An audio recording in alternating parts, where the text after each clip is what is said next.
할렐루야. 사랑하는 성도님들, 우리를 만드시고 우리를 원하시는 아버지 하나님의 사랑에 감사하며 함께 찬양하시면서 저녁 예배를 준비하시겠습니다.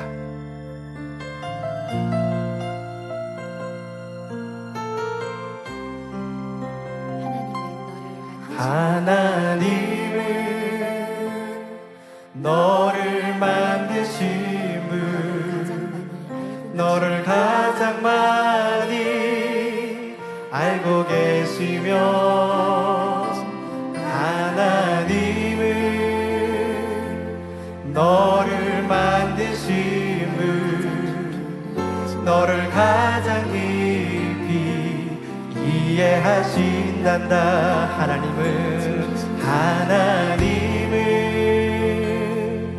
너를 지키시는 분, 너를 절대 포기 하지 않으며, 하나님은 너를 지키시는 분, 너를 쉬지 않고 지켜보신단다. 그의 생각 셀 수 없고, 그의 삶이 무궁하며, 그의 성실 날마다 새롭고, 그의 사랑 끝이 없단다. 하나님은 너를 인도하신 분, 너를 원하신 분, 이 세상 그 무엇 그 누구보다 하나님은 너를 원하신 분, 너와 같이 있고 싶어 하신단다. 하나님은 너를 인도하는 분, 광야에서도 폭풍 중에도 하나님은 너를 인도하는 분, 푸른 초장으로 인도하신단다. 그의 생각 셀 수 없고, 그의 삶이 무궁하며, 그의 성실 날마다 새롭고, 그의 사랑 끝이 없다. 그의 생각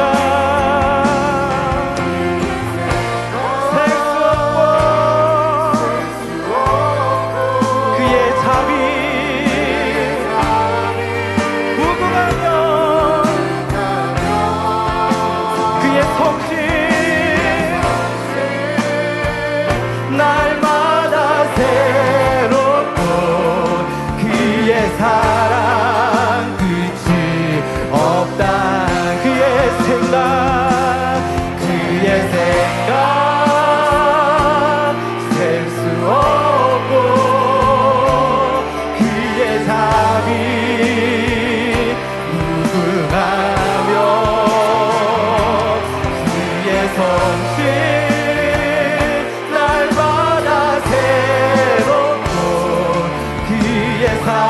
사랑 끝이 없다. 그의 생각 셀 수 없고, 그의 삶이 무궁하며, 그의 성실 날마다 새롭고, 그의 사랑 끝이 없다. 그의 사랑 끝이, 그의 사랑 끝이 없단다. 그의 사랑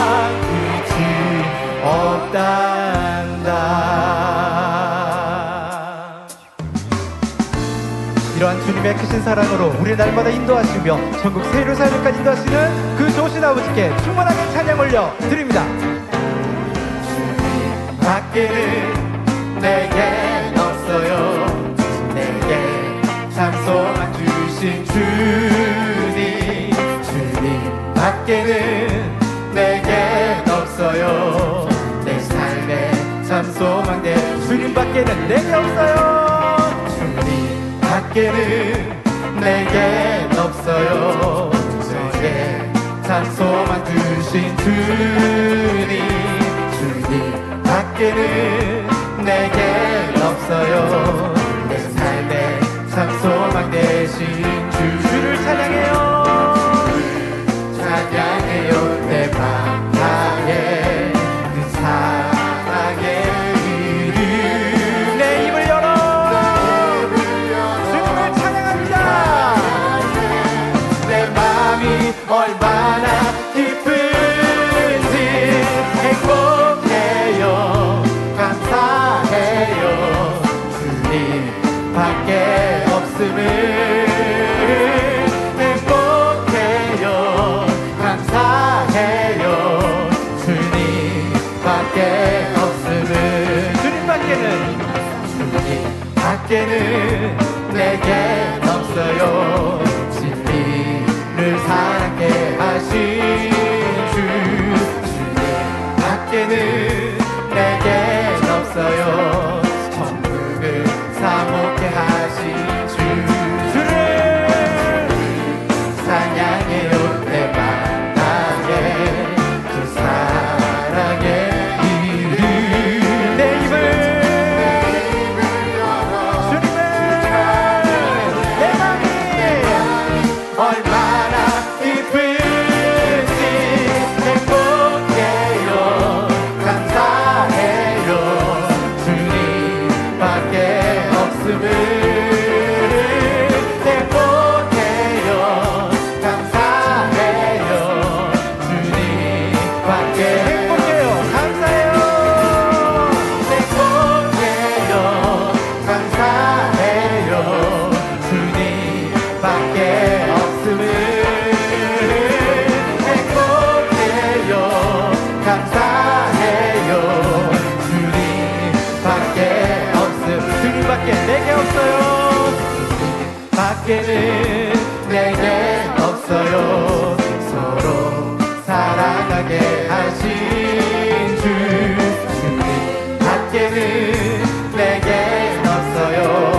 그 사랑 찬양케 하신 주, 주를 찬양해요. 내 맘 나에 그 사랑의 이름. 내 입을 열어 주를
나와 함께 영원히 살아가는 곳. 아름다운 사람들과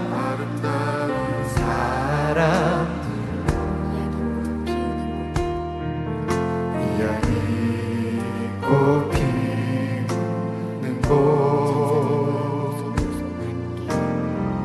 천사들과 올손도 손 앞에 마음껏 얘기하는 곳. 예쁜 배를 타고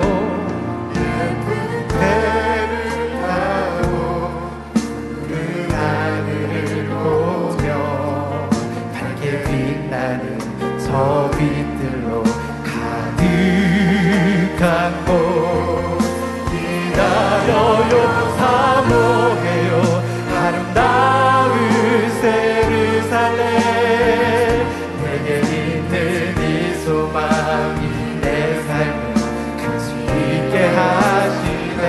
영원한 곳에서 그날의 내 모습 기다리며 내가 가야 할 곳. 세계를 기다려요, 사모해요, 아름다운 예루살렘. 내게 있는 이 소망이 내 삶을 가치 있게 하시네. 영원한 곳에서 그날의 내 모습 기다리며 내가 가야 할 곳, 내가 가야 할 곳, 새 예루살렘.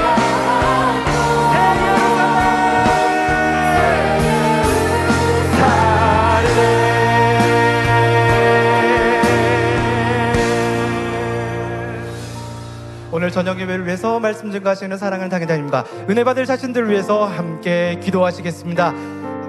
아버지 하나님 감사합니다. 오늘 주일 저녁 예배를 통하여 영광 받으시고 말씀 증가하신 당회장님 감동으로 충만함의 생명의 귀한 말씀으로 축복해 주시고 은혜를 더하여 주옵소서. 모든 것 감사를 드립니다. 영광 홀로 받아 주옵소서.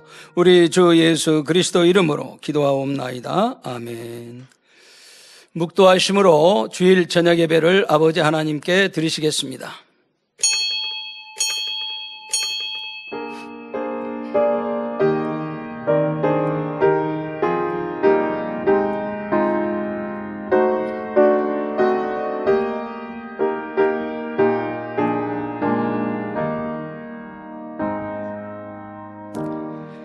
그러나 더욱 큰 은혜를 주시나니 그러므로 일러스되 하나님이 교만한 자를 물리치시고 겸손한 자에게 은혜를 주신다 하였느니라. 아멘. 찬송가 78장을 부르시겠습니다.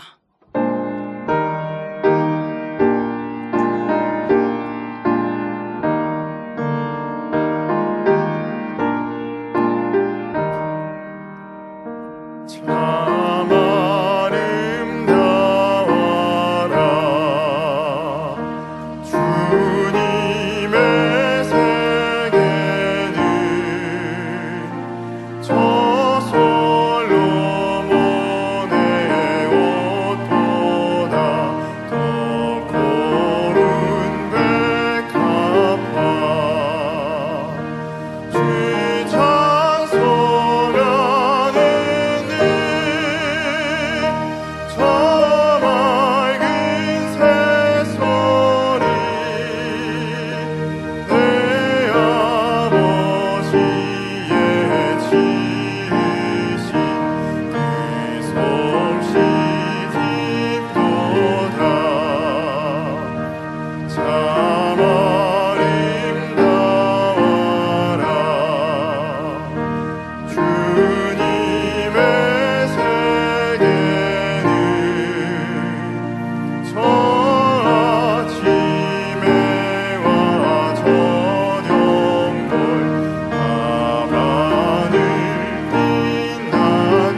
합심으로 몇 가지 기도하시겠습니다. 사랑하는 당회장님을 위해 기도하시겠습니다.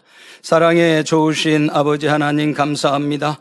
아버지께서 사랑하는 당회장님 세워주셔서 마지막 끝날에 이 만민들을 더 빛으로 영으로 예루살렘으로 이끌어가게 하시니 감사합니다. 날로 더하는 권능 속에 아버지 그 폭발적인 역사가 전 세계로 나갈 수 있도록 역사해 주시니 감사합니다. 아버지 하나님의 온전한 뜻들을 이룰 수 있게 하시고 민족보호와 세계 선교 만민에 향하신 그 모든 뜻들을 다 이루어갈 수 있도록 축복하시니 감사합니다. 늘 감동 속에 권능에 더 은혜를 더하여 주시고 말씀의 권세를 더하셔서 마음껏 아버지 나라와 의를 이룰 수 있는 사랑하는 당회장님 될 수 있도록 은혜해 주시고 함께해 주옵소서. 감사드리었고 우리 주 예수 그리스도 이름으로 기도하옵나이다. 아멘.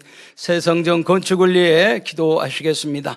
사랑에 좋으신 아버지 하나님 감사합니다. 저희들에게 새 성전을 건축하신 은혜를 더하시니 감사합니다. 모든 일을 주관하시고 성취하신 우리 아버지 하나님, 우리가 믿고 구한 것은 받은 줄로 믿으라 말씀하셨고 이 모든 것을 이루기에 우리 아버지께서 앞서 이 모든 걸 행하실 줄로 믿나이다. 우리가 구한 것보다 더 좋은 것으로 항상 역사하셨던 내 아버지, 이제 모든 전축의 가정 하나하나가 주 안에서 참으로 아름답게 아버지께 영광 돌릴 수 있도록 앞서 일하는 일꾼들과 모든 아버지 일꾼들에게 지혜 능력을 도와여 주시고 우리에게 더 큰 믿음과 능력과 성전에 대한 사모함과 은혜로 헌물도 차고 넘쳐 아버지 뜻들을 이룰 수 있도록 아버지 하나님 축복해 주시옵소서. 모든 것 감사드리옵고 우리 주 예수 그리스도 이름으로 기도하옵나이다. 아멘.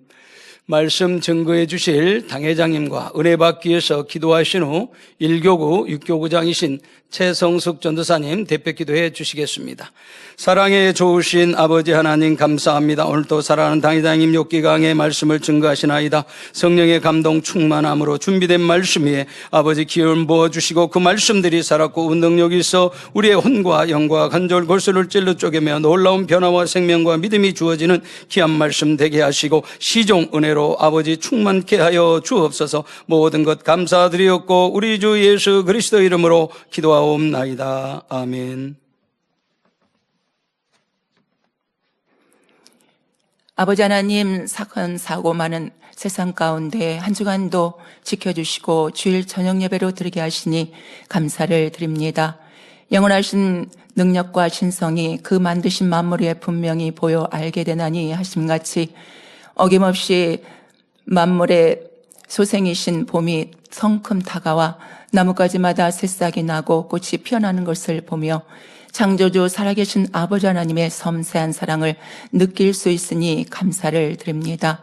우리의 3월도 당회장님의 올로 목사님의 책자를 통하여 영육간의 풍성한 은혜와 세상을 회복해가며 이곳저곳에서 행복한 우리의 마음과 사랑을 모두는 소식들로 은혜를 주시니 감사를 드립니다. 우리를 구원하기 위하여 점도음도 티도 전혀 없으신 우리 주님은 구세주의 사명을 감당하기까지 상상할 수 없는 희생과 사랑으로 우리를 위해 희생해 주시고 우리를 위하여서 모든 것을 내어주시니 감사를 드립니다.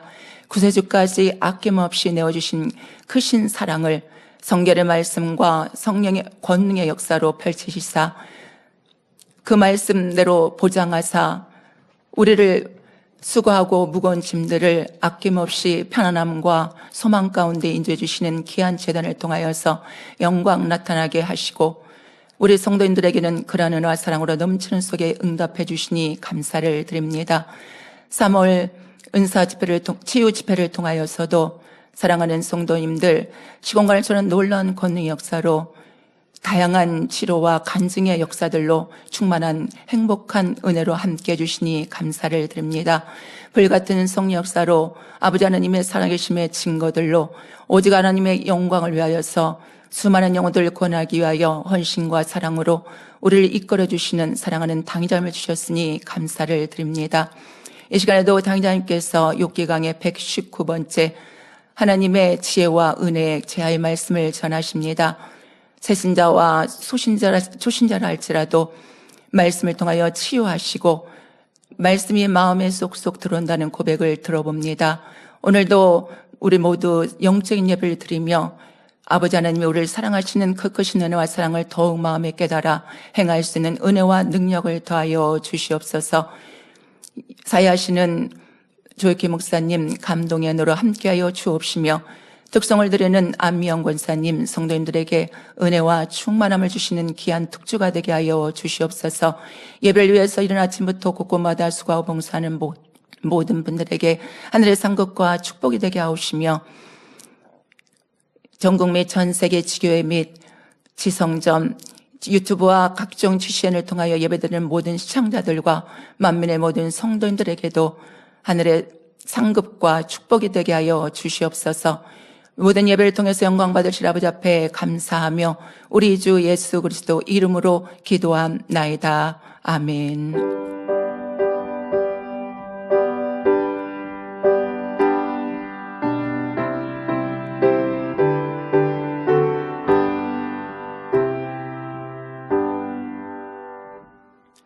은혜 받으실 하나님의 말씀은 욥기 38장 19절에서 25절입니다. 광명의 조선은 어느 길로 가며 흑암의 조선은 어디냐? 내가 능히 그 지경으로 인도할 수 있느냐? 그 집의 길을 아느냐? 내가 아마 알리라. 내가 그때에 나타났었나니 너의 연수가 많음이니라. 내가 눈 곳간에 들어갔었느냐? 우박 창고를 보았느냐? 내가 환난 때와 전쟁과 격투의 날을 이하여 이것을 저축하였노라. 강명이 어느 길로 말미암아 뻗치며 동풍이 어느 길로 말미암아 땅에 흩어지느냐? 누가 포구를 위하여 길을 내었으며 우레의 번개의 길을 내었으며. 아멘. 안미영 권사님의 특성이 있습니다. 안미영 권사님은 니스 오케스트라에서 바이올린 연주자로 활동하였습니다. 오늘은 첼로의 아나톨리 집사님과 함께합니다. 오늘 들을 특성곡은 원하고 바라고 기도합니다의 1곡입니다.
사랑하는 당회장님께서 욥기 강의 119번째 하나님의 지혜와 은혜라는 제목의 말씀 증거해 주시겠습니다. 특성으로 영광 돌려주신 안미영 권사님, 아나톨리 집사님 감사합니다.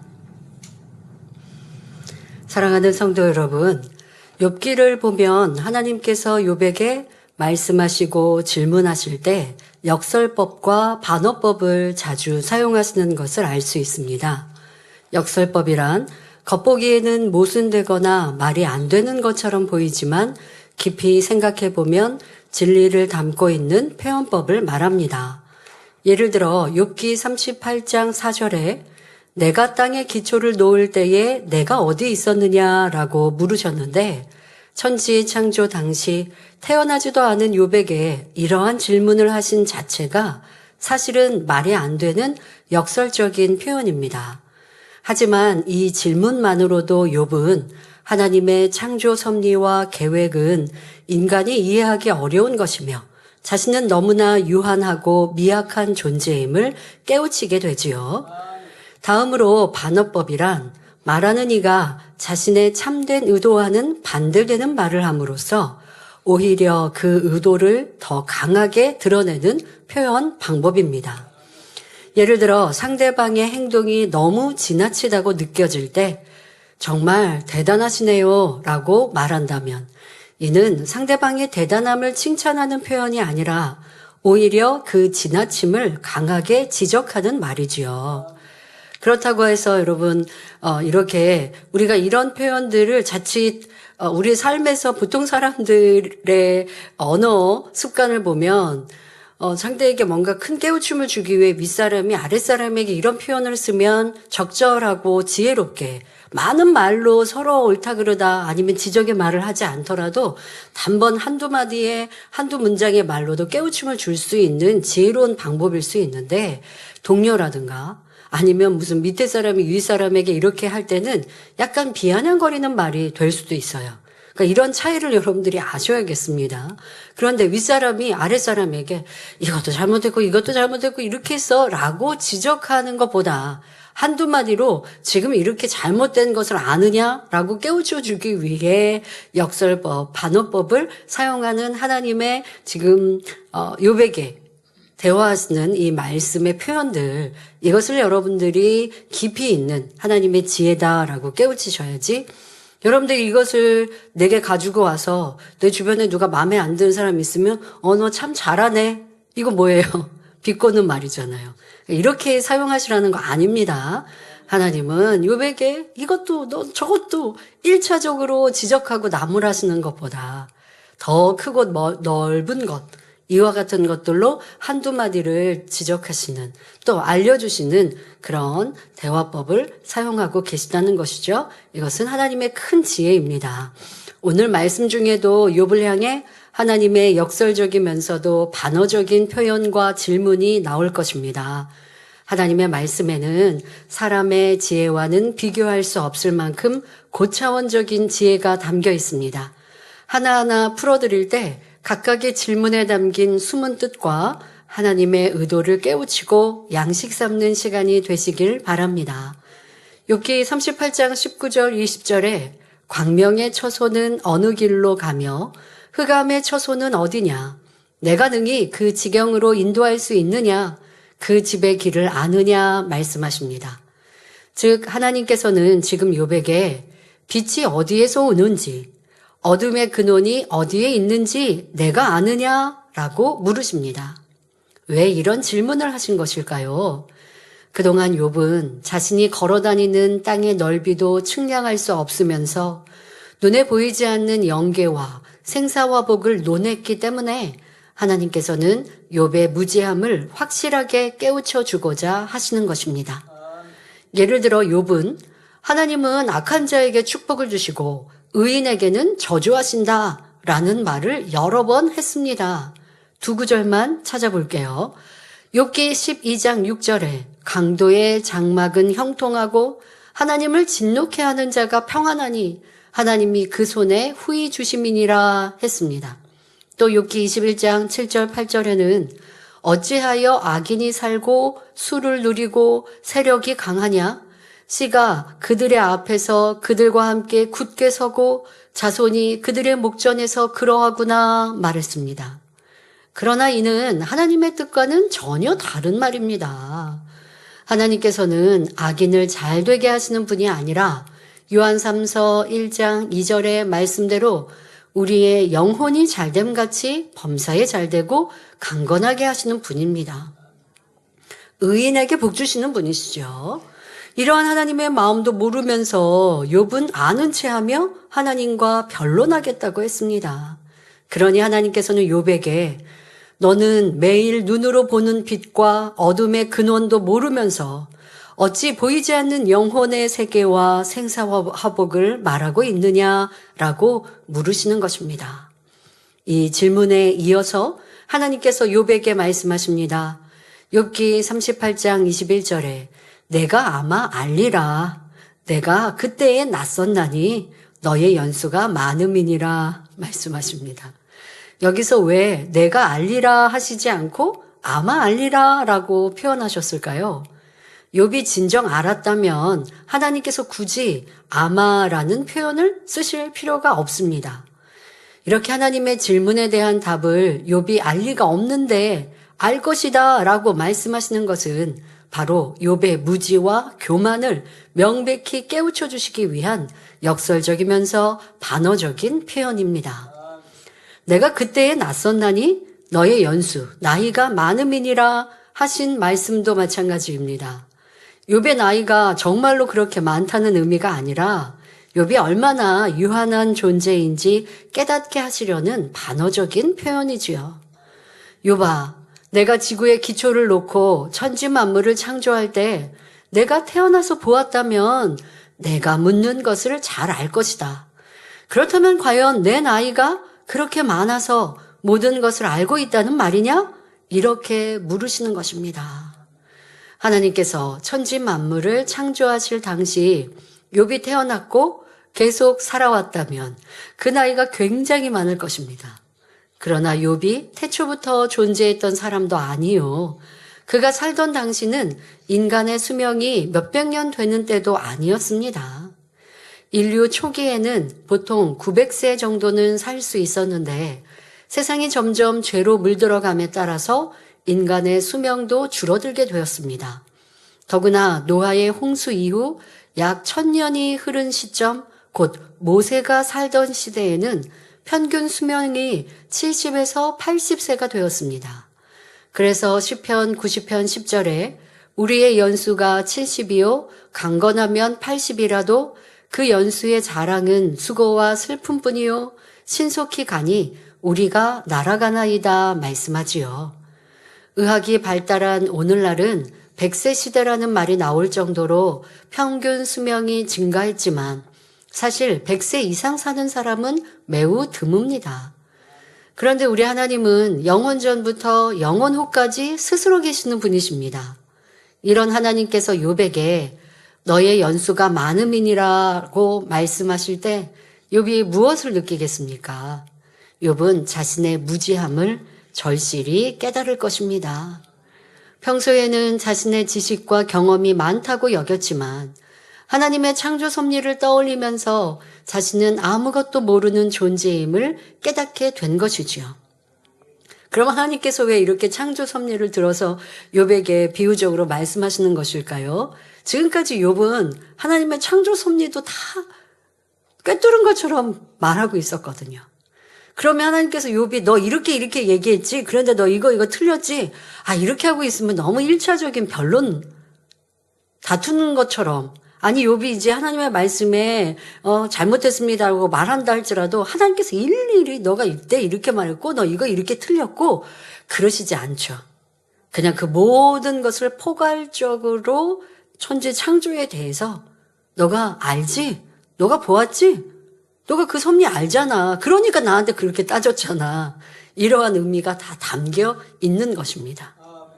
그런데 이런 표현들을 여러분들의 삶 속에서 자녀가 부모에게 이렇게 하면 안 되겠죠?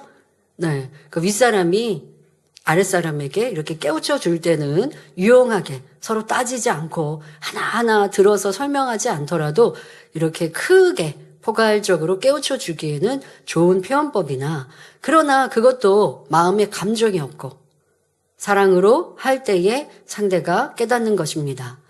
짧은 인생과 한정된 지식으로 감히 하나님의 계획을 논하려 했던 자신이 얼마나 교만했는지 욥은 뼈저리게 느끼고 있습니다. 하나님께서는 바로 이러한 결론을 끌어내기 위해서, 즉 욥의 교만과 잘못된 생각을 바로잡기 위해서 반어적인 화법을 사용하신 것입니다. 종종 사람들의 대화 속에서도 이런 장면을 볼 수 있습니다. 가령 어떤 사람이 스스로 똑똑하다고 여기며 잘난 척할 때 상대방은 그래, 너는 아주 잘 알겠지. 그럼 한번 이것에 대해서 얘기해줘. 이렇게 말하는 경우가 있지요. 이는 상대를 정말로 인정하는 말이 아니라 상대가 자기의 교만을 스스로 깨닫게 하려는 의도로 하는 말입니다. 가끔 정말 상대가 뭘 잘하는 것처럼 막 그렇게 말할 때 저는요 정말 진실한 마음으로 그래? 그러면 이것 좀 얘기해줘. 이것 좀 답변해줘. 할 때가 있거든요. 진실하게 받아들여서. 그런데 그렇게 더 깊이 있게 질문하면 모르죠. 모르면 이제 서로 피차 민망해지죠. 그러면 이제 저는 바로 깨닫는 거죠. 아, 저 사람이 말로 부풀려서 하는 말이구나. 그리고 스스로도 내가 지금 이렇게 교만해서 아는 척했구나. 그러니까 서로 모르는 사람이거니 생각하며 막 부풀려서 얘기했는데 상대방이 똑똑하게 무언가 질문했을 때 내가 답을 못한다. 그러면 스스로 깨달아야죠. 내가 말쟁이구나. 말만 이렇게 부풀려 하는 거구나. 상대방이 똑똑하게 이렇게 질문하니까 내가 그것에 대해서 잘 알지 못하는 사람이었구나. 그러면 이제 말이 앞서기보다 열매가 앞서는 사람으로 바꿔야 하는 것입니다. 자, 욥은 그동안 하나님께 여러 차례 변론을 요청하며 자신이 옳다고 주장했습니다. 그러나 막상 하나님의 질문 앞에서 자신의 한계를 인정하지 않을 수 없었습니다. 자신이 가진 지식과 경험이 옳다고 여겼으나 그것이 하나님 앞에서는 얼마나 부족하고 무의미한지 깨닫게 된 것입니다. 우리는 바울 사도의 고백에서도 이러한 깨달음을 볼 수 있습니다. 바울 사도는 빌립보서 3장 8절 9절에 또한 모든 것을 해로 여김은 내 주 그리스도 예수를 아는 지식이 가장 고상함을 인함이라. 내가 그를 위하여 모든 것을 잃어버리고 배설물로 여김은 그리스도를 얻고 그 안에서 발견되려 함이니라고 말합니다. 바울은 예수 그리스도를 알기 전 율법을 잘 지키고 명예와 부, 권세를 가진 사람이었습니다.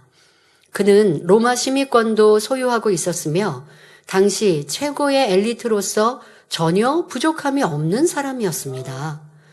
그러나 주님을 만난 이후 그는 자신이 자랑했던 모든 것을 배설물처럼 여겼습니다. 이전에 그가 중요하게 여겼던 것들이 하나님 앞에서는 무가치했기 때문입니다.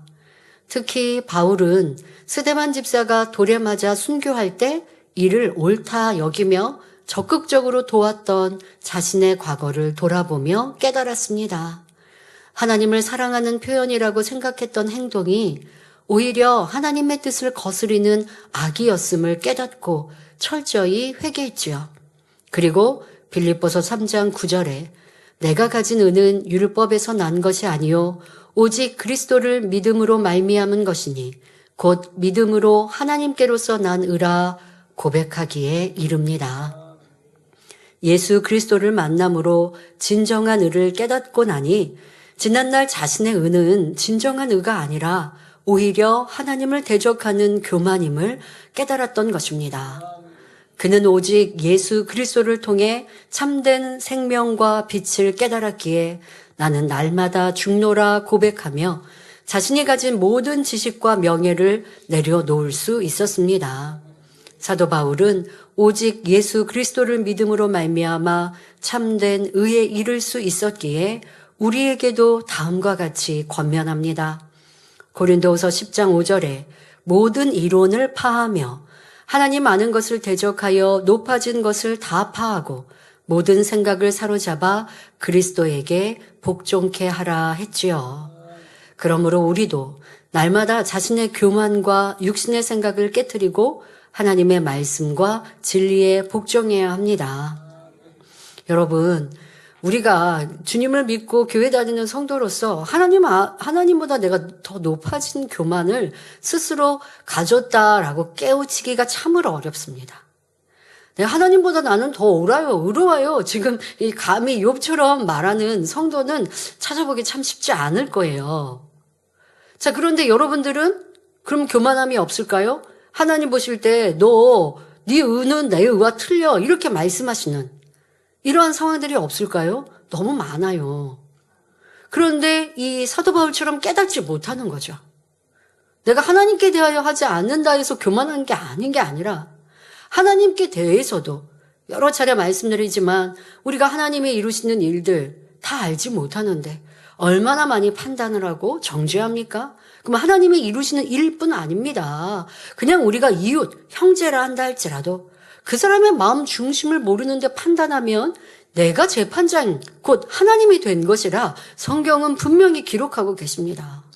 그러니까 이 판단과 정죄가 내가 하나님처럼 되는 교만함이라고요. 그런데 판단하고 정죄하고 그런 사람에게 왜 너 하나님처럼 되려고 그렇게 교만해?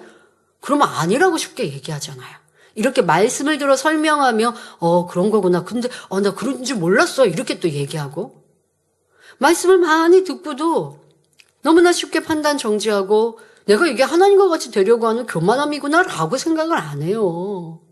근데 그러한 마음이 돼야 정말 겸손해지는 것이고 사도 바울같이 나는 날마다 죽노라가 되는 거예요. 내가 언제 판단하고 정죄했지? 내가 그냥 평상시에 생각 속에, 육신의 생각 속에 하도 판단 정죄가 많아서 몰랐다가 누군가 권면을 해줍니다. 그거 판단이고 정죄인데요? 라고 알려줬어요. 그냥 짐작하는 것도 그게 판단입니다. 라고 알려줬어요. 혹여 내 짐작하는 생각이 맞았다 할지라도 하나님은 그거 하지 말라고 하시는 거니까 안 해야 됩니다. 그게 판단입니다. 알려줄 때 감사합니다 하고 내가 지금 나도 모르는 판단 정죄가 이렇게 쉽게 나오고 있는데 판단 정죄는 재판장인 하나님의 권한인데 내가 그리하고 있으면 내가 하나님처럼 되려고 하는 교만함이구나. 여러분 회개하고 내 안에 죄악을 버릴 때는 이런 자세, 이게 되게 겸손한 자세예요. 그렇게 기도하고 자기의 악을 들여다봐야 이 악이 미워지고 싫어지고 버려질 수 있거든요. 근데 권면 받으니까 그게 판단이에요. 나 이거 판단인 줄 몰랐어요. 하고 그렇구나. 그냥 넘어가요. 그냥 알았어요 하고 넘어가요. 이런 사람과 앞서 말씀드린 것처럼 판단은 내가 하나님처럼 되려고 하는 교만함이 이렇게까지 생각하면서 아버지 하나님 저 이거 너무 싫어요. 버리고 싶어요. 기도하는 사람 큰 차이가 있죠. 앞서서 자기를 내려놓고 겸비 비우며 회개하고 버리고자 기도하는 사람은 쑥 하고 버려지는 때가 오는데 후자와 같이 알았어요. 다음엔 안 할게요. 하고 넘어가는 사람은 그 죄악에 대해 감각이 없기 때문에 다음에도 기억해서 기도하지도 않지만 버려지지 않아요. 여러분들의 안에 있는 죄악을 사도 바울의 고백처럼 나는 날마다 죽노라. 나는 진리에 비춰보면 너무나 죄악이 많습니다. 나를 인정하고 그리고 깨어질 때의 변화의 열매가 맺히는 것입니다. 그것이 하나님 말씀에 순종하는 사람이고요. 말씀을 듣고 또 어떤 경우는 새로운 진리의 틀을 만드는 분도 있고 의를 주장하여 자기 의를 만드는 분, 또 옳다 하시는 분 깨트려야 합니다. 여러분 자기의 이 틀, 우리 치유 집회 때도 요셉에 대해 들으면서 요셉이 형들의 잘못된 것을 아버지에게 알릴 때 그것이 자기는 옳다라고 생각을 했는데 그런데 이게 자기 의라는 것이죠. 하나님의 의가 아닌 내 의라는 것이죠. 이게 깨트려져야 되는 바로 자기라는 것. 이런 것들을 우리는 발견해야 합니다. 이렇게 믿음 좋은 욥도 연단을 통해 악이 많이 드러났는데 나는 내 모습은 어떠한가? 나는 욥보다 못할 거야. 그러니 발견되는 악은 얼마나 많을까? 숨겨져 있는 악은 얼마나 많을까? 보이지 않는 악은 얼마나 많을까? 그런 자세로 자신을 살펴야 되고 내 감정 변화 하나하나도 지금은 요게 조금 기분 나쁜 것으로 끝났지만 나중에는 이것이 어떤 교만함으로 드러나고 어떤 배신으로 어떤 악으로 드러날 수 있는 건데 라고 자신을 살피고 돌아보는 사람은 연단 없이도 변화될 수 있죠. 자, 이렇게 우리를 낮추고 옳다 하지 말고 겸비한 모습으로 발견하여 신속히 변화됩시다. 더 나아가 세상의 지식이나 경험, 권세는 결코 참된 은하, 생명을 줄 수 없고 오직 예수 그리스도를 통해서만 참된 생명과 빛에 이룰 수 있음을 명심해야 하겠습니다. 이어지는 본문을 보면 욥기 38장 22절에 내가 눈 곳간에 들어갔었느냐 우박 창고를 보았느냐라고 물으십니다. 자, 성도 여러분, 여러분은 눈 곳간이나 우박 창고에 들어가 본 적이 있으십니까? 물론 눈을 담아놓은 곳간이나 우박을 보관하는 창고가 실제로 존재한다는 것은 아닙니다. 오늘날처럼 과학이 발달한 시대에는 이런 식의 질문은 필요 없지요. 눈과 우박의 형성 과정은 대기 중에서의 온도, 수분, 압력 변화와 같은 기상 현상으로 명확히 설명할 수 있기 때문입니다. 하지만 욥이 살던 당시 사람들은 바람이 어디에서 불어오는 것일까? 우박은 어디에 쌓여 있다가 내리는 것일까? 하면서 그것들이 마치 특별한 장소에서 나오는 것처럼 생각하곤 했습니다. 그러니 하나님께서는 그들의 이해 수준에 맞는 표현을 사용하여 눈과 우박이 생겨나는 근본을 아는지 묻고 계십니다. 즉, 하나님의 질문 속에는 다음과 같은 뜻이 담겨 있습니다. 우리 눈에 보이는 내리는 눈이나 우박의 근본조차 알지 못하면서 사람이 직접 보지도 듣지도 않은 확실치 않은 것에 대해 함부로 말할 수 있겠느냐라는 의미이지요. 이 또한 인간의 한계를 깨닫게 하고 겸손한 마음으로 창조주 하나님의 주권을 인정하도록 이끄시는 질문입니다. 자, 여러분들의 삶 속에서도 스스로 이러한 질문들을 해보시고 답을 가져보시면 좋겠습니다. 때로는 사람 사이에도 이해되지 않는 상대를 만날 때, 또 내가 겪은 일들이 심히 어려울 때, 그래서 너무 원통할 때, 너무 답답할 때, 그럴 때 여러분들을 스스로 하나님 앞에 하나님과의 대화를 하면서 답을 얻어가시면 좋겠어요.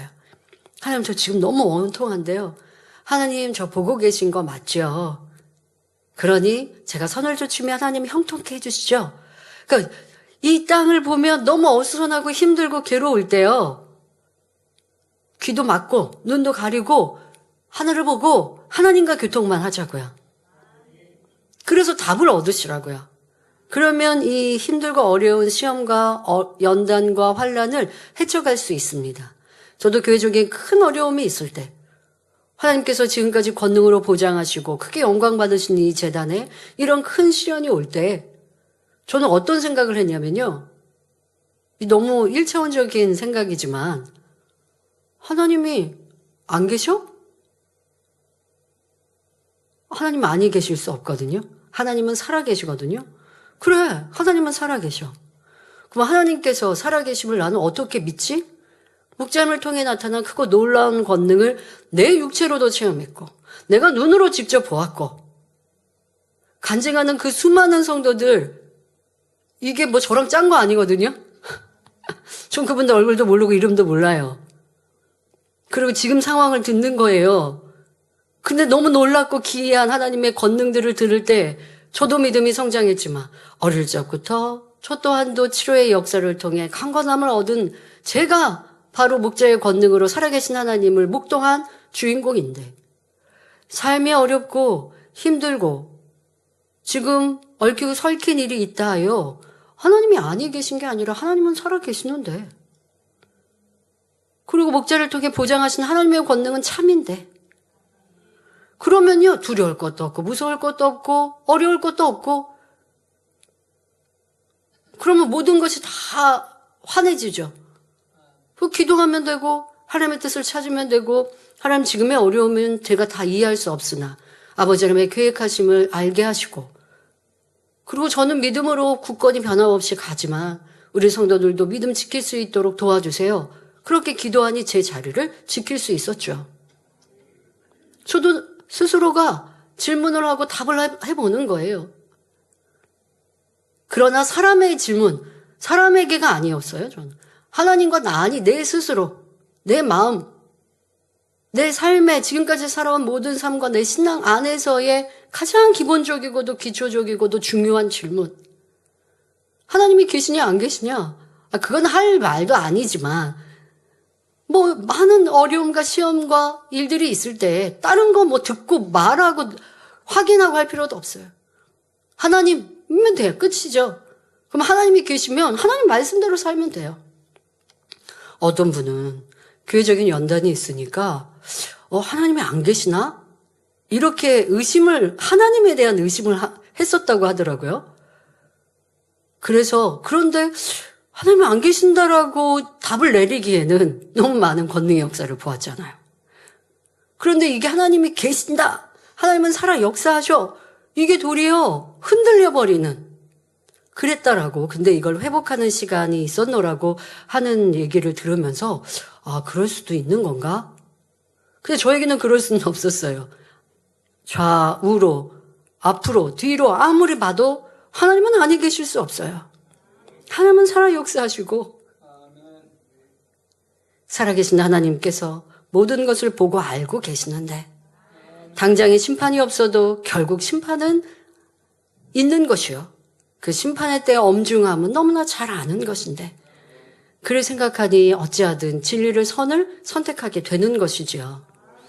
하나님께서 여러분들에게 주시는 질문, 욥에게만이 아니라 나에게 주시는 질문이라 받으신다면 내 삶 속에서도 힘들고 지치고 어려워요. 왜 이렇게 하나님 몰라주세요 하고 있는 이 모든 말이 하나님께서 딱 나타나셔서 내가 모르니? 내가 알겠니? 라고 물으시면 하나님 다 아세요라고 우리 말할 텐데 왜 내 삶에 그렇게 불평과 원망이 많았는지 회개해야 할 것입니다. 이어서 하나님께서 말씀하십니다. 욥기 38장 23절에 내가 환난 때와 전쟁과 격투의 날을 위하여 이것을 저축하였노라 하십니다. 이는 우박이나 눈은 환난이나 전쟁 시에 사용하기 위해 하나님께서 준비해 두셨다라는 말씀입니다. 예를 들어 노아 시대에 물로 세상을 심판하신 것이나 출애굽 당시 우박의 재앙 등 하나님께서 우박이나 눈 또는 비로써 때를 따라 징계할 곳은 징계하신다는 말씀이지요. 자, 그렇다 해서 눈이 비가 항상 하나님의 징계로 내리는 의미 아니죠. 때때로 그렇게 사용하실 때가 있었다는 것입니다. 자, 그런데 이것을 저축했다라고 표현하셨는데 이는 어떤 목적을 위해 보관하다, 저장하다, 준비하다라는 의미이며 또한 한계성이 있음을 내포하는 말씀입니다. 전도서 3장 1절에 천하의 범사가 기한이 있고 모든 목적이 이룰 때가 있나니 말씀한 대로 모든 일에는 정한 때가 있음을 말씀하시는 것입니다. 즉 욥이 당하는 시험과 환난, 모든 고통 또한 하나님의 뜻 가운데 섭리된 것이므로 반드시 한계가 있다는 점을 알려주고 계십니다. 다시 말해 하나님께서 욥에게 고난을 허락하신 목적이 있고 반드시 연단이 끝나는 때가 있음을 겸하여 깨우쳐 주시는 말씀이지요. 하나님께서 또다시 욥에게 질문하십니다. 욥기 38장 24절에 광명이 어느 길로 말미암아 뻗치며 동풍이 어느 길로 말미암아 땅에 흩어지느냐 하십니다.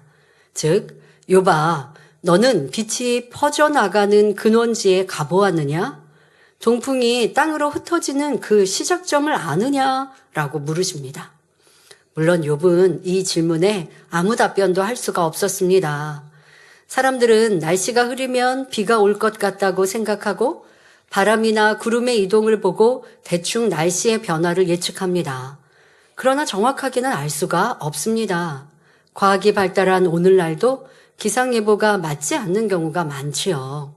더구나 빛이 어디에서 시작되어 퍼져가는지, 동풍이 어디에서 시작되어 땅에 흩어지는지 그 길을 어떻게 알 수 있겠습니까? 이는 창조주 하나님만이 알고 계시며 하나님께서 알려주셔야 정확하게 알 수 있는 것입니다. 영적인 분야도 마찬가지입니다. 많은 사람이 하나님을 알기 전에는 인생이 우연히 왔다가 그저 먹고 마시고 즐기다 가는 것이 다인 줄 압니다. 그런데 예수 그리스도를 구세주로 영접하여 진리 안에 들어오면 육은 헛된 것이요 영원한 생명이 있음을 알게 됩니다. 또 인생이 어디에서 와서 무엇 때문에 살며 어디로 가는지도 알게 되지요. 뿐만 아니라 하나님의 말씀으로 자신을 발견케 되고 이 진리의 빛으로 천국 가는 길도 알게 됩니다. 이 진리의 빛은 우리에게 왜 시험환란이 오고 어떻게 하면 그것을 물리칠 수 있는지, 어떻게 승리할 수 있는지 그 길을 비춰주시고 우리를 천국까지 인도해 주십니다. 그러므로 세상에서 삶의 목적도 모른 채 살아가던 여러분을 빛 가운데로 불러주신 아버지 하나님께 감사하며 오직 길이요 진리요 생명 되시는 예수 그리스도를 따라 아름다운 천국에 이르는 성도님들이 되시길 바랍니다. 아직 내가 어디에서 왔고 어디로 가는지 모르겠어요. 내 삶의 의미는 보통 없어요. 하시는 분도 잘못입니다. 이제 알아야 합니다.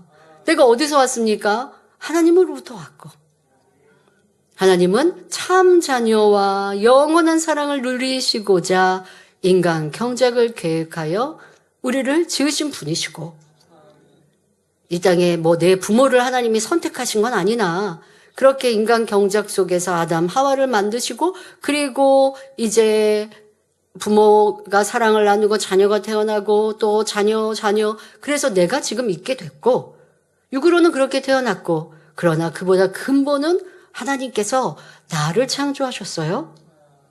그리고 창조하신 이유는 하나님의 참 자녀로 변화돼서 천국에서 영원히 사랑을 나누는 참 행복을 주시고자 만드셨어요. 그런데 저는 불행한데요? 그 불행한 것은 내가 하나님의 뜻 말씀대로 살지 않고 원수마귀 사단에게 종노릇하며 죄악 가운데 사니 이 땅의 삶이 불행한 거예요. 하나님은 천국에서 영원한 행복을 누리는데 이 땅에서는 불행하라라고 하신 게 아니고 이 땅에서도 하나님을 잘 믿고 주님의 말씀대로 순종하는 이들은 영원히 잘된 같이 범사가 잘되고 강건한 복을 주시는 이러한 사랑 속에 살다가 인간 경력 잘 받아서 죄악을 벗고 성결하여 영의 온영의 사람이 되면 주님 부르시는 날 영원한 천국에서 하늘의 천국 왕자요 공주로서 참된 행복, 눈물, 슬픔, 걱정, 근심 없는 그 행복한 곳의 주인공들로 우리를 살게 하시고자 이 땅에 사람을 만드셨어요. 그런데 이 하나님의 인간 경작의 섭리를 알지 못하면 먹고 마시는 것이 다인 것처럼 또 사람 마음 안에 담겨있는 죄악 가운데 싸우고 다투고 미워하고 시기하고 질투하고 짜증하고 혈기를 내니 그러니 불행해지더라는 것이죠. 하나님이 나를 불행케 하신 것이 아니라 천국에서 행복을 누리라고 이 땅에서 불행하라고 하신 것이 아니라는 것. 불행해서 행복해질 수 있는 길은 어떠한 것인지 이 진리의 말씀에 가르쳐 주시니 그대로 순종해 가셔서 참된 복을 누리셔야 합니다. 그래서 이제는 어디에서 와서 어디로 가는지 몰라요 이런 성도들 없어야 하고 내가 이 땅에 무엇을 향해 가야 하는지 참된 가치도 세워야 하고 그냥 나는 굶지 않고 내 머리 누일 집만 있으면 돼요 하는 게 아니라 축복받고 응답받아 구제하고 선교하고 또 하늘의 상급 쌓기 위해서 충성하고 이렇게 이 땅의 삶도 더 가치 있는 삶을 살아가야 하는 이유도 있어야 하고 자 여러분들의 삶도 잘 만들어 가야 할 것입니다. 이 지구를 만드신 거 우리를 사랑하셔서 하나하나 사랑으로 만드신 분 아버지 하나님이신데 이 땅에 우리의 삶이 가치 있기를 원하시는데 여러분들이 하나님의 창조 섭리를 인간 경작의 섭리를 바로 깨우치시면 이제 모든 삶이 달라지실 겁니다. 이어지는 본문을 보면 욥기 38장 25절에 누가 포구를 위하여 길을 내었으며 우레의 번갯길을 내었으며 라고 물으십니다. 만일 하나님을 알지 못하는 사람들에게 이런 질문을 하신다면 그들 중에는 폭우나 우레, 번개가 일어나는 과학적인 원리를 설명하면서 잘 아는 것처럼 답변할 것입니다. 하지만 우리는 창조주 하나님을 알기 때문에 이는 하나님의 섭리 가운데 이루어진 권능의 역사라고 답변할 것이며 그 근본은 오직 하나님만 아십니다 라고 고백할 수밖에 없습니다. 우리가 과학적으로 아는 자연 현상은 하나님의 섭리 가운데 극히 일부를 발견한 것에 불과합니다. 아무리 과학 지식이 많은 사람도 나중에 천국에 가서 하나님의 창조 섭리를 근본부터 배운다면 자신의 지식이 얼마나 미미하다는 사실을 알고 부끄러움을 느끼게 될 것입니다. 오늘날처럼 과학이 발달하지 않은 욥의 시대에는 더더구나 말할 것도 없지요. 그러면 하나님께서 왜 욥에게 이런 질문을 하시는 것일까요? 이 또한 욥이 자기의 길을 단정지어 말하며 마치 하나님의 뜻도 알고 자기 생명이 어떻게 될 것인지 사후 세계는 어떠한지 이런저런 일을 다 아는 것처럼 말했기 때문입니다. 예를 들어 욥기 30장 19절부터 23절을 보면 하나님이 나를 진흙 가운데 던지셨고 나로 티끌과 재같게 하셨구나. 내가 주께 부르짖으오나 주께서 대답지 아니하시오며 내가 섰사오나 주께서 굽어보시기만 하시나이다. 주께서 돌이켜 내게 잔혹해 하시고 완력으로 나를 핍박하시오며 나를 바람 위에 들어 얹어 불려가게 하시며 대풍 중에 소멸케 하시나이다. 내가 아나이다. 주께서 나를 죽게 하사 모든 생물을 위하여 정한 집으로 끌어가시리이다 라고 말했습니다. 이처럼 욥은 매사를 하나님 탓으로 돌리며 다 알고 있는 것처럼 단정지어 말했지만 하나님께서 왜 자신을 외면하셨는지, 왜 시험과 연단을 주셨는지에 대해서는 전혀 알지 못했습니다. 만일 알았더라면 자신을 향한 하나님의 특별한 사랑과 관심에 기뻐하고 감사했을 텐데 알지 못하기 때문에 오히려 하나님을 대적하고 원망했던 것입니다. 이처럼 욥은 알지 못하는 게 너무나 많으면서 다 아는 것처럼 주장해 왔기 때문에 하나님께서는 이런저런 질문을 통해 욥이 스스로 잘못을 깨달을 수 있도록 이끌고 계십니다. 여러분들은 이럴 때 없으셨습니까? 특히 우리가 힘들고 충만함이 떨어지면 뭘 그렇게 아는 척을 많이 하죠. 저 사람의 마음도 아는 것 같고 내 마음도 내가 다 속속들이 아는 것 같고 무슨 하나님의 뜻도 다 아는 것 같고 성령이 충만하고 깨어있을 때는 더 겸비하고 겸손해지거든요. 그런데 성령이 충만함을 잃고 성령이 점점 소멸돼 보세요. 아는 게 왜 이렇게 많아지는지 이거저거 정죄 판단 속에 살아갑니다. 그런 시간들 여러분 제가 우리 지나간 시간들도 자꾸 언급하는 것은 지나간 시간이 바로 나였어요. 지금은 안 그러는데요 라고 할 게 아니라 또 무언가 나를 이렇게 내 마음을 다시 긁으면 또 올라올 수 있기 때문에 올라올 게 없도록 뿌리채 뽑아 버려야 돼요. 그러려면 아버지 제가 지난날 잘못했어요 라고 회개하는 것뿐만이 아니라 그 악의 모양, 그 근본까지 찾아서 버려야 되거든요. 그런데 그렇게 온전한 회개를 하지 않는 경우들도 꽤 많이 있는 것을 봅니다. 아, 지난날에 내가 이렇게 판단 정죄가 많았지, 그러니 이렇게 어려움이 왔구나. 이렇게 대충 넘어가는 게 아니라 지금도 판단 정죄를 하고 있지 않은지, 그리고 그때 그 모습이 지금 내 안에 얼마나 버려졌는지, 순간순간 나 안에 다가오는 이런 판단 정죄를 항상 분별하면서 찾아내야 되는데 그러하지 못하면 평안하다가 또 다시 시험에 오면 또 그런 악이 드러나고 또 회개했다가 잠잠해졌다가 또 올라오고 신앙인들이 이렇게 신앙생활 한단 말이에요. 죄 짓고 회개하고 그리고 또 조심했다가 그러다가 또 안 충만하면 죄 짓고 또 회개하고 그러니까 죄를 버리는 게 아니라 그냥 회개만 하는 거죠. 그런데 하나님은 이 또한도 참된 회개를 하지 않으십니다. 2번, 3번 했으면 다시 죄 짓지 않는 사람이 되어야 해요. 그런데 아직 온전하지 못해도 노력하고 있으면 회개를 받으시는데 그렇지 않고 그냥 형식적으로 입으로만 회개하면 하나님은 받지 않으시죠. 이러한 내 신앙생활은 아닌지 돌아보시되 특별히 이렇게 욥처럼 아는 척을 참 많이 했구나. 나도 무슨 하나님의 뜻을 아는 것처럼, 목자의 뜻을 아는 것처럼, 저 사람의 마음을 아는 것처럼 이렇게 했던 이 교만함이 얼마나 어리석은가. 철저히 나를 내려놓을 때 변화의 시작이 됩니다. 하나님께서 욥에게 누가 포구를 위하여 길을 내었으며 우레의 번갯길을 내었느냐라고 물으실 때 욥은 이 모든 것이 주관자 되시는 하나님 손에 달렸다는 사실, 곧 하나님의 권세임을 깨닫게 됩니다.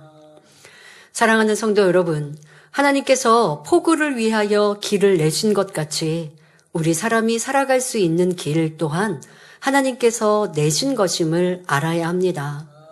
우리가 호흡할 수 있는 공기와 햇볕과 비를 누가 만들어 주었습니까?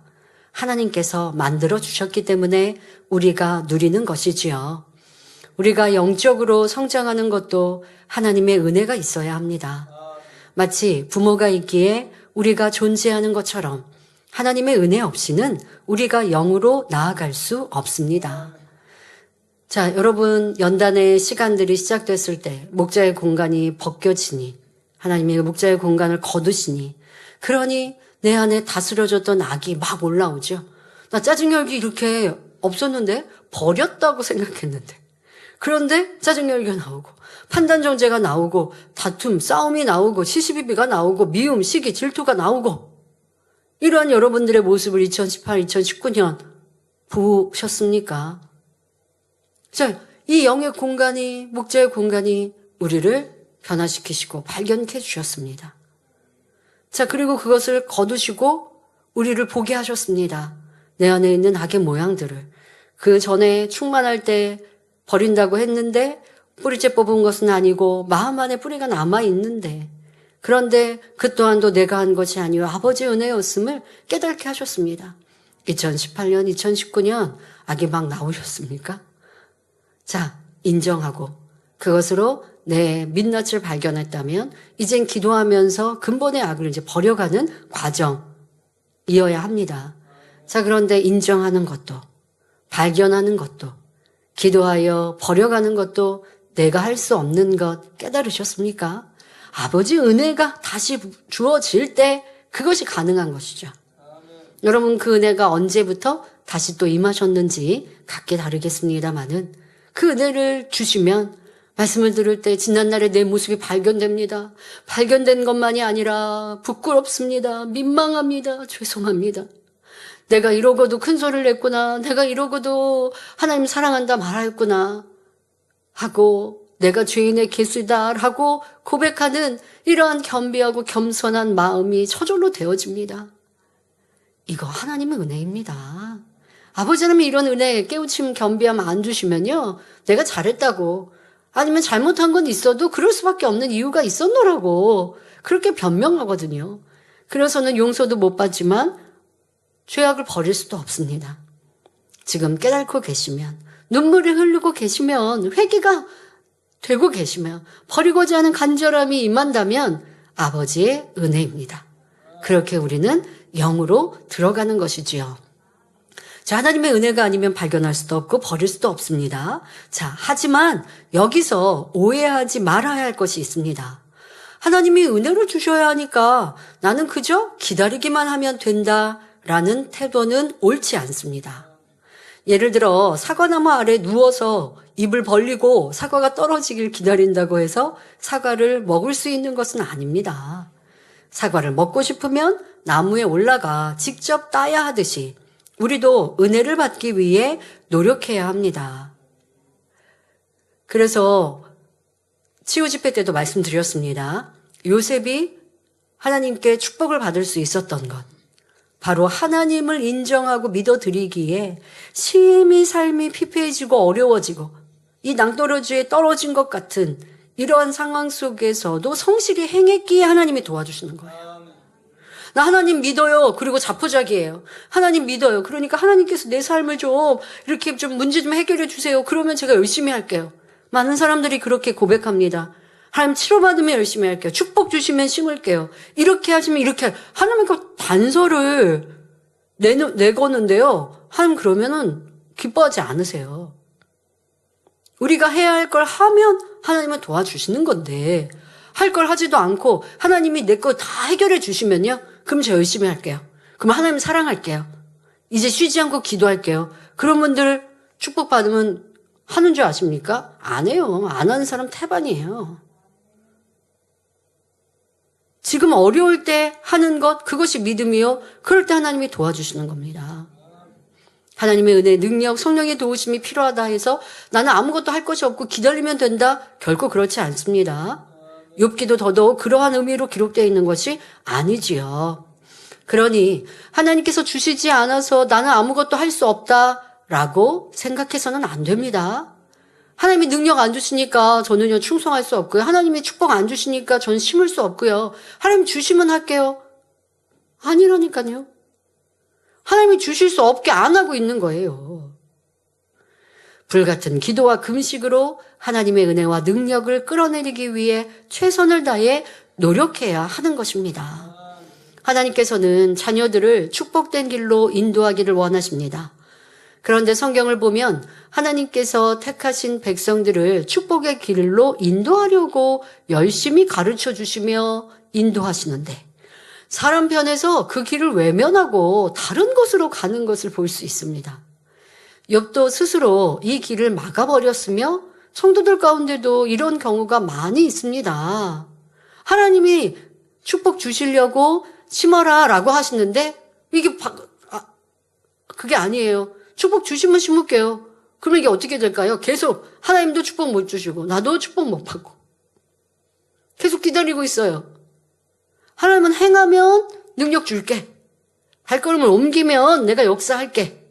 너가 미운 사람 떡 하나 더 주면 내가 그 마음 주관해주고 너 마음 움직일게 하시는데 행하지 않고 하나님이 상황 좀 바꿔놓으시면 그 다음에 저도 행할게요. 결코 그래서는 안 됩니다. 하나님이 우리에게 무엇을 하라 하신 것은 복 주시는 축복의 길입니다. 고린도후서 6장 2절에 가라사대 내가 은혜 베풀 때에 너를 듣고 구원의 날에 너를 도왔다 하셨으니 보라 지금은 은혜 받을 만한 때요 보라 지금은 구원의 날이로다 말씀합니다. 그러므로 우리는 하나님께서 주시는 은혜의 기회를 놓치지 말아야 하며 또한 자신이 영육간에 누리는 모든 것이 하나님의 은혜로 인한 것임을 결코 잊지 말아야 합니다. 자녀가 성장하면서 열심히 공부하여 성공했다 해도 자기 혼자 잘나서 된 것이 아니라 가르치는 스승이 있고 부모의 뒷받침이 있었기 때문입니다. 이와 마찬가지로 하나님의 자녀들은 졸지에도 주무시지도 않으며 늘 지키시고 보호하시는 하나님의 은혜로 하루하루를 살아가며 천국을 향해 나아가는 것입니다. 그러므로 교만함을 버리고 범사에 하나님을 인정하며 그 은혜에 감사하는 신앙생활을 해야 하겠습니다. 성도 여러분, 초신자나 신앙생활을 열심히 하는 성도들 중에도 아직 자기라는 틀 안에서 자기가 옳다 여기고 자기의 능력으로 살며 자기 스스로 걸음을 옮긴다고 생각하는 경우가 있습니다. 예를 들어서 내 발로 걸어서 교회에 왔는데 왜 하나님이 나를 불렀다고 하실까? 이렇게 생각하는 분들이 있지요. 그러나 하나님의 자녀들은 이런 생각 하나까지도 깨뜨려야 합니다. 예수님께서는 요한복음 6장 44절에 나를 보내신 아버지께서 이끌지 아니하면 아무라도 내게 올 수 없으니 오는 그를 내가 마지막 날에 다시 살리리라 말씀하셨습니다. 여러분 가운데 어느 누구도 하나님께서 마음과 생각을 주관하여 발걸음을 인도하시지 않으셨다면 이 예배 자리에 나올 수 없습니다. 말씀을 듣고 깨우치는 것도 하나님이 은혜를 주셨기 때문에 가능하지요. 더구나 우리가 하나님을 믿고 하나님의 뜻대로 살기 원하여 기도해 나간다면 잠언 16장 9절에 사람이 마음으로 자기의 길을 계획할지라도 그 걸음을 인도하는 자는 여호와시니라 하신 말씀을 체험하게 됩니다. 즉 자신의 계획대로 되지 않을 때가 있다는 것이죠. 이는 하나님께서 우리의 발걸음 하나하나를 주관하시며 인도하시기 때문입니다. 그러니 왜 이렇게 될까? 혹시 잘못되는 것은 아닐까? 라고 의심하거나 염려할 필요가 없습니다. 그러니까 내가 진리 가운데 살면 염려할 필요가 없고요. 진리에 벗어나면 회개하고 돌이켜야죠. 이거 내가 잘못 가는 것 같아. 이거 염려해야죠. 내가 어둠 가운데 살면서 뭘 형통하기를 바라겠습니까? 그래서 내가 빛 가운데 진리 가운데 사는데 잘 되다가 왜 안 되지? 할 때 염려할 게 아니죠. 비록 당장은 잘못되는 것 같아도 시간이 지나고 보면 감사할 이유를 발견하게 되고 어려운 길로 가는 것 같아도 오히려 그 길이 축복의 길이었음을 깨닫게 됩니다. 우리가 진정 하나님을 믿고 의지하며 기도하고 순종해 나간다면 하나님께서 모든 것을 합력하여 선을 이루어 주십니다. 이러한 사실을 나중에야 깨닫고 하나님 감사합니다. 그때 제가 원망한 거는요. 죄송해요. 이렇게 고백하는 경우가 많은데 이제는 더 성숙한 믿음으로 처음부터 끝까지 변함없는 신뢰와 사랑, 감사를 잃지 않는 성도님들이 되시길 바랍니다. 그것이 하나님이 원하시는 참자녀요. 믿음이 큰 이들이지요. 그럴 때 하나님께서도 시험과 연단, 어려움 중에도 기뻐하고 감사하고 아직 깨닫지 못했지만 하나님의 뜻을 기다리는 사람들 얼마나 사랑스러우시겠습니까? 이제 몇 주 후에도 다음 주에도 설명합니다만은 하나님은 지금 나에게 기대하시는 바가 있고 나의 나아가는 바를 다 알고 계시는데 그 결과까지 알고 계시고 그 결과를 향해서 가는 와중에 있는데 불평하고 원망하고 있으면 그래서 포기해버리는 사람도 많고 또 불평하고 원망해서 결과까지는 갔지만 그때 가면 또 회개해야 되잖아요. 그리고 하나님이 주시는 놀라운 축복을 다 받을 수 없잖아요. 우리의 신앙생활 속에 이러한 때가 참으로 많지는 않았는지요. 결과를 보면 하나님의 인도하심이었는데 내가 그것도 모르고 이렇게 불평하고 원망했구나. 그러한 시간들이 있었습니다. 그러나 이제는 내가 빛 가운데 산다면 좋으신 하나님의 변함없으신 사랑, 인도하시고 이끄시는 사랑을 온전히 믿어드려 기쁨과 감사로 기도로 선과 사랑으로 승리만 있으시길 바랍니다. 결론을 말씀드립니다.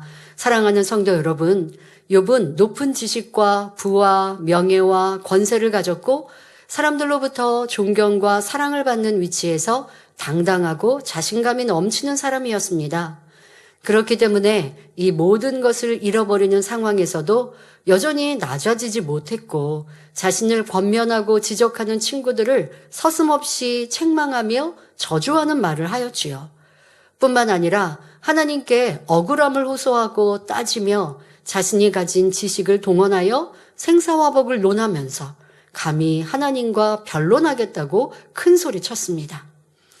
하지만 막상 하나님께서 욥에게 나타나 질문하시니 아무런 답변도 하지 못하는 것을 볼 수 있습니다. 욥은 스스로 배울 만큼 배웠고 많이 알고 있다고 자부했는데 전능하신 창조주 하나님 앞에서는 너무나 미약함을 깨우쳤기 때문입니다. 우리도 하나님 앞에 자신을 낮추어야 합니다.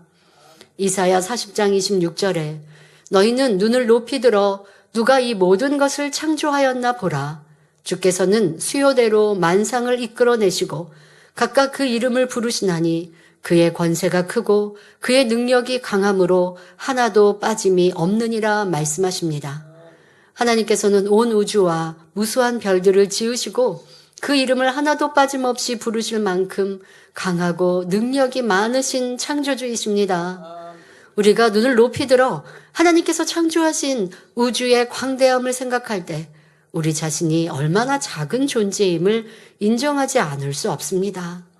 그러므로 광대하신 하나님 앞에 모든 자존심과 교만을 버리고 겸손히 자신을 낮추심으로 항상 하나님의 은혜가 여러분의 삶에 충만히 임하기를 주님의 이름으로 축원합니다. 자, 여기서 꼭 기억하실 것. 나는 하나님 앞에는 교만하지 않습니다. 그런데 사람들 앞에는 교만한 걸 어찌합니까? 그 또한 하나님 앞에 교만함임을 알아야 합니다. 하나님은 하늘에서 이 땅을 다 내려다보고 계세요. 그리고 내가, 내 형제, 내 이웃에게 하고 있는 모든 것을 다 보고 계세요. 그걸 다 평가하세요. 그것으로 너가 교만하다, 교만하지 않다 말씀하세요. 지금 욥은 수한 상황 속에 하나님에 대하여 말하고 있지만 여러분들은 이것을 내 주변과 환경에 대한 불평과 원망으로 적용하시면 더 쉽게 자기를 발견할 수 있습니다. 사람 앞에 교만하고 옳다 그르다 하고 나는 너보다 낫다 하고 너보다 내가 잘한다 하고 뭐 욥은 친구들에게는 쉽게는 그렇게 했습니다마는 더 나아가 하나님께 했던 모습. 그러나 여러분들은 내가 하나님께는 그렇게 안 하는 분들이 많죠. 대부분이지요. 그런데 사람들 앞에서는 내가 교만하다면 하나님은 그런 사람 뭐라고 하실까요? 너 나한테는 겸손한데 사람들 앞에만 교만하구나 하시는 게 아니라 너는 교만하다 하신다고요. 자, 이러한 우리 자신을 내려놓고 너도 창조주 하나님의 피조물이요. 내가 상대보다 이것이 조금 나은 것이 있다 한들 자랑하고 드러낼 것은 아무것도 없다. 하나님 앞에 다 드러난다 라는 마음으로 산다면 모든 삶 속에 겸비하고 겸손한 선한 사람이 될 수 있을 것입니다. 그런 이들을 하나님이 높이시고 또한 큰 깨우침 속에 신속히 변화되도록 이끌어 주십니다. 모든 성도님들이 그런 복을 받아 누리시길 기원합니다. 말씀 참고하시면서 함께 기도하겠습니다. 좋으신 아버지 하나님, 이 시간에 하나님께서 욥을 깨우쳐 주시는 그 대화법, 지혜도 알 수 있었고 또 하나님께서 우리 인생들을 이끄시는 그 은혜와 사랑도 다시 한번 생각할 수 있었습니다. 천지 만물을 이끄시고 질서 가운데 인도하시는 아버지 하나님께서 바람의 길을 여시는 하나님께서 우리 인생들의 길을 왜 예비하지 않으셨겠고 이끌고 인도하지 않으시겠는지요. 하나님을 믿고 기도하며 하나님 말씀대로 살고자 하는 성도들의 그 길을 왜 인도하지 않으시겠는지요. 그러나 혹간 우리의 삶 속에 힘들고 어려울 때 하나님을 잊어버리고 하나님은 나를 사랑하지 않으시나 봐 하며 불평하고 원망했던 믿음 없었음을 용서하시고 이제 나의 삶을 주관하시는 하나님께 맡겨드리고 그 하나님을 의식할 수 있는 복된 성도들이 되게 하시고 하나님의 사랑을 받을 수 있는 겸비하고 겸손한 마음으로 변화되게 하옵소서. 감사드리며 우리 주 예수 그리스도 이름으로 기도하옵나이다. 아멘. 만민찬양 199장 사랑하시는 제단 두 번째를 부르시면서 준비하신 헌금 드리시겠습니다.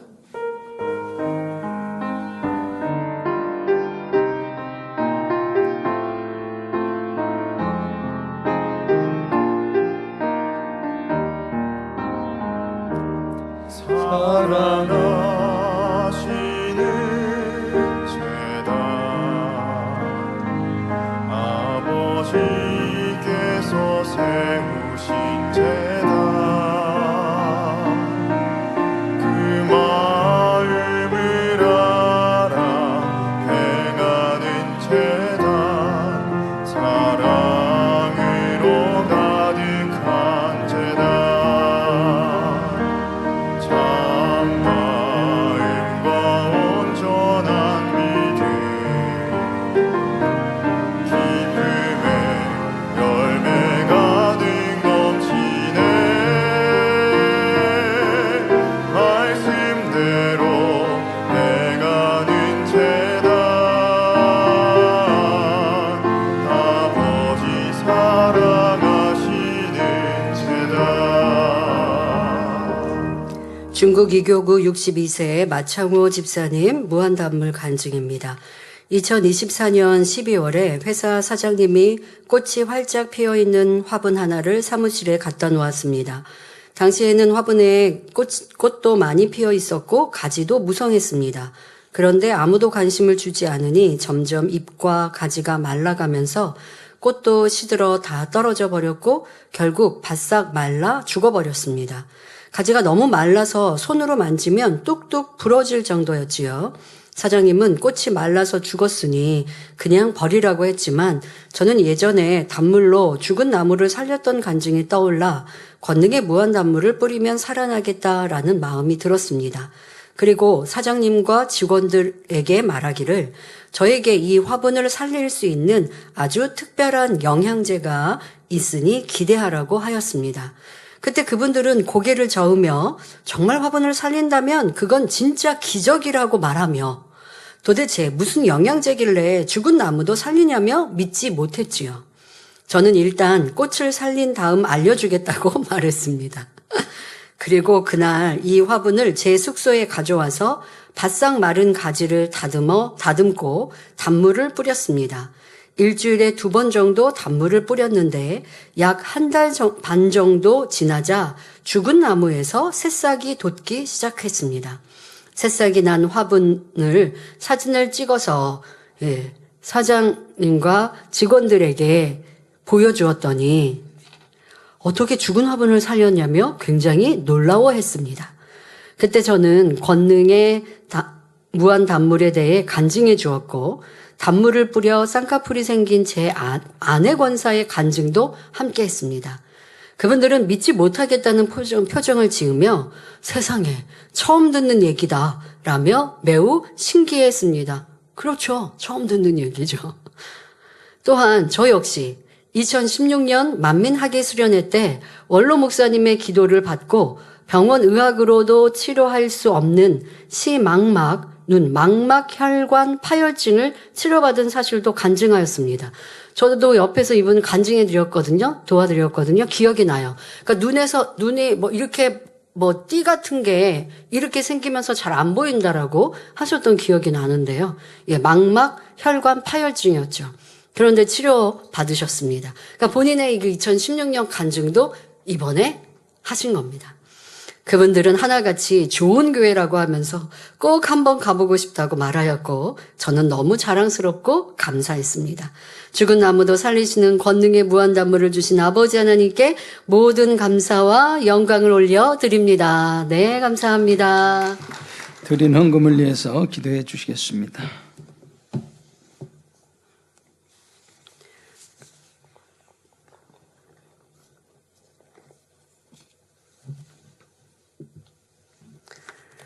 아버지 하나님 11조 드립니다. 감사임을 생일 감사임을 여러모로 감사임을 드립니다. 구제 선교 찬조로 성전 건축 헌금 GCN 방송 선교 헌금 드립니다. 작정했던 예물도 드립니다. 친히 안수하여 누르고 흔들어 넘치도록 축복하시며 마음의 소원 간구와 기도에 응답해 주시길 원합니다. 가정일터 사업터를 지켜주시고 축복해 주셔서 더욱 11조가 불어나며 감사의 조건이 넘치는 축복 주옵소서. 행한 대로 심은 대로 30배, 60배, 100배 이상으로 축복해 주시길 원합니다. 주여 감사합니다. 우리 주 예수 그리스도의 이름으로 기도하옵나이다. 아멘. 새 겨울을 환영한 시간입니다. 등록한 분들의 이름을 부를 때 자리에서 일어나 주시면 당회장님 기도해 주시고 환영하는 시간을 갖겠습니다. 김태성 성도님 인도한 이동준 성도님, 한홍자 성도님 인도한 이혜옥 성도님,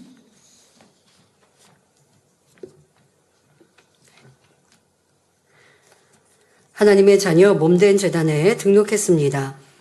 이 시간 하늘나라에도 만민주한교회 양떼로 인쳐 주옵시며 영혼이 잘됨같이 범사가 잘되며 영육간에 강건하게 축복해 주옵소서. 믿음의 반석 위에 세워주시길 원합니다. 이 세상을 이길 수 있는 힘과 은혜와 능력과 충만함을 더해 주시고 주님을 간절히 찾고 만나고 체험하며 영광 돌려나가는 아들, 딸 되게 축복해 주옵소서. 주님 사랑하고 사랑받는 아들, 딸로 주님 나라까지 인도해 주시길 원합니다. 주여 감사합니다. 우리 주 예수 그리스도의 이름으로 기도하옵나이다. 아멘. 주의 이름으로 환영합니다. 강고 드립니다. 바쁘게 살아가는 현대인의 마음의 평안과 영혼의 휴식을 주는 당회장님의 찬양 모음을 4월 4일 금주 금요일부터 유튜브 채널 프로그램 수진리 미니스트리에 업로드합니다. 교회 모바일 홈페이지가 새롭게 개편되었습니다. 전대 많은 활용 부탁드립니다. 주기도문 하심으로 주일 저녁 예배를 마치겠습니다. 하늘에 계신 우리 아버지여, 이름이 거룩히 여김을 받으시오며 나라에 임하옵시며 뜻이 하늘에서 이룬 것 같이 땅에서도 이루어지이다. 오늘날 우리에게 일용할 양식을 주옵시고 우리가 우리에게 죄 지은 자를 사하여 준 것 같이 우리의 죄를 사하여 주옵시고 우리를 시험에 들게 하지 마옵시고 다만 악에서 구하옵소서. 나라와 권세와 영광이 아버지께 영원히 싸움나이다. 아멘.